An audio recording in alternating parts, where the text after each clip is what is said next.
इस वक्त social media पर एक केस जमकर वायरल हो रहा है, केतन अग्रवाल मर्डर केस, जिसमें एक लड़की ने अपने ही मंगेतर का मर्डर कर दिया, वो भी अपने लवर के साथ मिलकर। आखिर क्या है इस केस की पूरी सच्चाई, क्या है इसकी पूरी कहानी, चलिए जानते हैं। ये कहानी की शुरुआत होती है एक चमचमाती दुनिया से, जहां पर दो बड़े बिजनेसमैन के बच्चों की शादी होने वाली थी और शादी की तैयारियां पूरे जोर पर थी और इतने में उनकी सगाई हो चुकी थी और अब बस शादी की तरफ ही सब लोगों का ध्यान था। और उदयपुर के एक आलीशान होटल में 17 करोड़ रुपए का बजट तय कर दिया गया था, जो कि शादी का वेन्यू होने वाला था। और इतना ही नहीं, ये वेडिंग इतनी आलीशान होने वाली थी कि हो सकता है ये सोशल मीडिया पर ट्रेंड भी करने लग जाती। केतन अग्रवाल, जो कि अपनी होने वाली वाइफ सिया गोयल से इतना प्यार करता था कि उसके बर्थडे के लिए सरप्राइज तक प्लान कर रहा था, लेकिन फिर एक दिन एक ऐसी खबर आती है जो दोनों परिवारों को तोड़कर रख देती है, और वो खबर थी केतन अग्रवाल की डेथ की।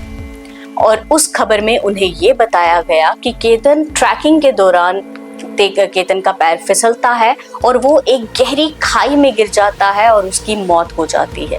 ये खबर सुनकर केतन के माँ बाप पूरी तरह से सदमे में थे, क्योंकि उन्होंने अपने 26 साल के बेटे को खो दिया था। और बात करें केतन की मंगेतर की, यानी कि सिया गोयल की, तो वो भी इतनी परेशान, इतनी सैड थी और सोशल मीडिया पर उसने ऐसी पोस्ट डाली जिसे पढ़कर सब लोग इमोशनल हो गए। उसमें उसने लिखा कि तुम मुझे इतनी जल्दी छोड़कर क्यों चले गए, तुमने मेरे साथ ऐसा क्यों किया। दूर से देखने पर तो ये केस एक एक्सीडेंटल डेथ का लग रहा था, मगर असली सच्चाई कुछ और थी। जब केतन की बहन ने सिया से बात की तो उसे उसकी बातों पे कुछ शक सा हुआ और उसने अपने शक की बुनियाद पर पुलिस को इन्फॉर्म किया और फिर पुलिस ने शुरू की इस केस की छानबीन। और पुलिस की छानबीन में एक के बाद एक सारी परतें खुलती चली गई। सबसे पहले शुरुआती छानबीन में ये पता चला कि इस केस में एक और कैरेक्टर है, यानी कि एक नया कैरेक्टर जिसका नाम था चेतन चौधरी। आखिर चेतन चौधरी कौन था और उसका नाम इस केस से क्यों जुड़ रहा था? दरअसल 20 साल की सिया का एक बॉयफ्रेंड था जिसका नाम था चेतन चौधरी, जो कि 22 साल का था, और उन दोनों ने मिलकर केतन का मर्डर किया था। यानी सिया अगर ऑलरेडी एक इंसान के साथ रिलेशनशिप में थी, पिछले 1 साल से उसको डेट कर रही थी, तो फिर वो केतन से शादी क्यों करना चाहती थी? क्या थी इसके पीछे की पूरी सच्चाई? और फिर कहानी में आया एक बड़ा ट्विस्ट। 6 महीने, 2004 कॉल्स, 238 घंटों की बातचीत, ये थे सिया और चेतन के फोन रिकॉर्ड्स, जिसमें वो दोनों रोजाना बात किया करते थे। और ये कोई नॉर्मल बातचीत नहीं थी, बल्कि केतन के मर्डर की प्लानिंग की बातचीत थी। यानी कि रिकॉर्ड्स के अकॉर्डिंग अगर देखा जाए तो सिया और चेतन एक दिन में 1 घंटा बात करते ही करते थे। और शुरुआती छानबीन में ये भी सामने आया कि केतन का भी ये कहना था कि सिया ज्यादातर अपने फोन में ही घुसी रहती है, वो अपने फोन को ही ज्यादा यूज करती रहती है, जो कि चीजें उसे पसंद नहीं थी, लेकिन फिर भी वो सिया से बेहद प्यार करता था और इसीलिए वो उस पर पूरी तरह से ट्रस्ट करता था। तो आखिर 6 महीने तक क्या प्लानिंग की गई थी केतन के मर्डर के लिए, ये भी अब हम जान लेते हैं। दरअसल जब पुलिस ने केस की छानबीन शुरू की तो शुरुआती छानबीन में उन्होंने अलग अलग चीज़ों को देखना स्टार्ट किया। सबसे पहले उन्होंने चेतन और सिया के रिकॉर्ड्स चेक किए, उनके फ़ोन रिकॉर्ड्स चेक किए। वहाँ से पता चला कि वो दोनों आपस में इतनी बातचीत किया करते थे जिसके बारे में किसी को भी मालूम नहीं था। और जब उन दोनों की हिस्ट्री चेक की गई, इंटरनेट हिस्ट्री चेक की गई, तो उसमें पता चला कि वो दोनों कई हफ्तों से एक फोर्ट जिसका नाम था लोहागढ़ फोर्ट, उसकी अलग अलग लोकेशंस की चेकिंग किया करते थे और ये देखते थे कि कहाँ पर लोगों की भीड़ ज़्यादा होती है या कहाँ पर खाई जो है वो ज़्यादा गहरी है, ताकि वो वहाँ से केतन को धक्का दे सके। और इन लोगों ने केतन के मर्डर के लिए 1 नहीं 2 नहीं बल्कि 4 अटेम्प्ट किए। सबसे पहला अटेम्प्ट जब प्री वेडिंग शूट होना था तो केतन और सिया को बाली जाना था, लेकिन सिया चाहती थी कि वो उसी टाइम पर केतन को ख़त्म कर दे, इसीलिए उसने चुपके से जाकर केतन का पासपोर्ट चोरी कर लिया और एक होटल के वॉशरूम में जाकर उसे फाड़कर फ्लश कर दिया। तो वो लोग जब वहाँ पर एयरपोर्ट पर गए और वहाँ उन्होंने फ़्लाइट पकड़नी थी, उससे पहले केतन का पासपोर्ट गायब था, जिसकी वजह से उनकी वो जो ट्रिप थी वो वहीं पर कैंसिल हो चुकी थी। उसके बाद जब सिया से पूछा गया तो उसने कहा कि उसे इस मामले में कुछ नहीं मालूम है, और जब उन लोगों ने वहाँ पर मर्डर की प्लानिंग की, उनकी वो प्लानिंग जो थी वो कामयाब नहीं। दूसरा अटेम्प्ट वो था जब 14 जून को सिया ने केतन को कन्विंस किया कि वो उसके साथ ट्रैकिंग करना चाहती है, और वो दोनों ट्रैकिंग के लिए गए भी। शुरुआत में केतन ने मना किया, लेकिन सिया की जिद के आगे वो झुक गया और वो दोनों ट्रैकिंग के लिए चले गए। और वहाँ ट्रैकिंग करते समय सिया ने उसे कहा कि यहाँ पर हम लोग फोटोज क्लिक करते हैं, और फोटोज क्लिक करने के दौरान सिया ने उसे धक्का दिया, और केतन की किस्मत अच्छी थी कि उसने वहां पर एक झाड़ी को पकड़ लिया और अपनी जान बचा ली। और सिया ने इतनी चालाकी से उसे एक ऐसा मोड़ दे दिया जिसके बारे में कोई सोच भी नहीं सकता। सिया ने एकदम से सांप सांप सांप चिल्लाना शुरू कर दिया। उसने केतन को ये विश्वास दिलाया कि उसने वहां पर नीचे एक सांप देखा था, और इसीलिए उस सांप से बचाने के लिए उसने उसे पुश किया, और केतन गलती से खाई की तरफ गिर गया, जो कि उसे नहीं मालूम था कि वो वहां पर गिर जाएगा। वो तो बस केतन को सांप से बचाना चाहती थी। और केतन ने जब ये बात अपने घर पे बताई तो केतन ने उसे इस तरह से बताया कि देखिए सिया मुझसे कितना प्यार करती है, उसने तो मेरी जान बचा ली। यानी कि उनका सेकंड अटेम्प्ट भी वहीं पर खत्म हो गया। फिर बारी आई थर्ड अटेम्प्ट की। थर्ड अटेम्प्ट में भी सिया ने फिर से उसको कन्विंस किया कि चलिए फिर से वहां चलते हैं। लेकिन जब उन्होंने वहां पर चेकिंग की, यानी कि चेतन और सिया ने जब वहां पर चेकिंग की, तो उन्हें पता चला कि इन दिनों वहां पर इस समय टूरिस्ट जो हैं वो बहुत ज़्यादा आ रहे हैं, इसलिए वहां पर पॉसिबल नहीं होगा केतन को ज़्यादा लोगों के सामने खाई में धक्का देना। तो इसीलिए उनका वो थर्ड अटेम्प्ट भी वहां पर चौपट हो गया। और फिर बारी आई चौथे अटेम्प्ट की, जो कि आखिरकार सक्सेसफुल हो गया। चौथे अटेम्प्ट से पहले यानी कि 18 जून को चेतन और सिया एक रेस्टोरेंट में मिलते हैं, वहाँ बैठते हैं और इस चीज़ को मेक श्योर करते हैं कि इस बार का जो अटेम्प्ट है वो पूरा होना ही चाहिए। उसके बाद 19 जून को जब वो दोनों ट्रैकिंग पे जाते हैं तो चेतन भी वहाँ पे मौजूद होता है, यानी कि सिया और केतन के साथ चेतन भी उन्हें पीछे पीछे फॉलो कर रहा था।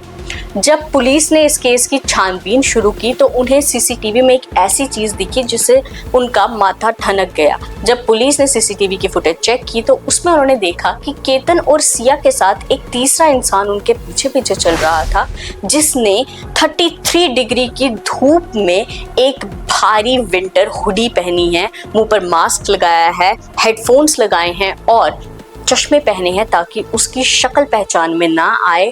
और केतन और सिया जहां जहां जा रहे थे वो तीसरा आदमी उनके पीछे पीछे चल रहा था। सीसीटीवी फुटेज में ये भी दिखा कि सिया ने उस आदमी को इशारा किया और उन दोनों ने पूरी फोर्स से खाई में केतन को धकेल दिया, और केतन इतनी फोर्स के चलते खुद को नहीं बचा पाया और उसकी वहीं पर डेथ हो गई।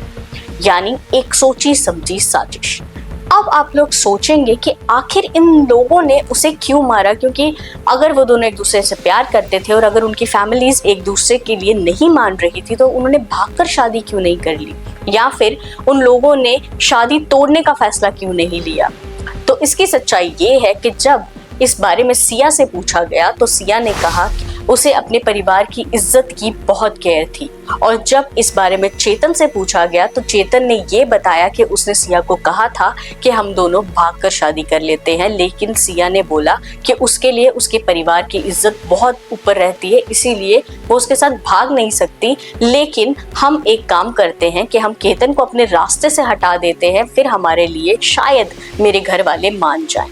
यानी कि उन्हें ऐसा लगा कि घर वालों से बगावत करके शादी करने से ज्यादा आसान चीज है किसी के बेटे को मौत के घाट उतार देना।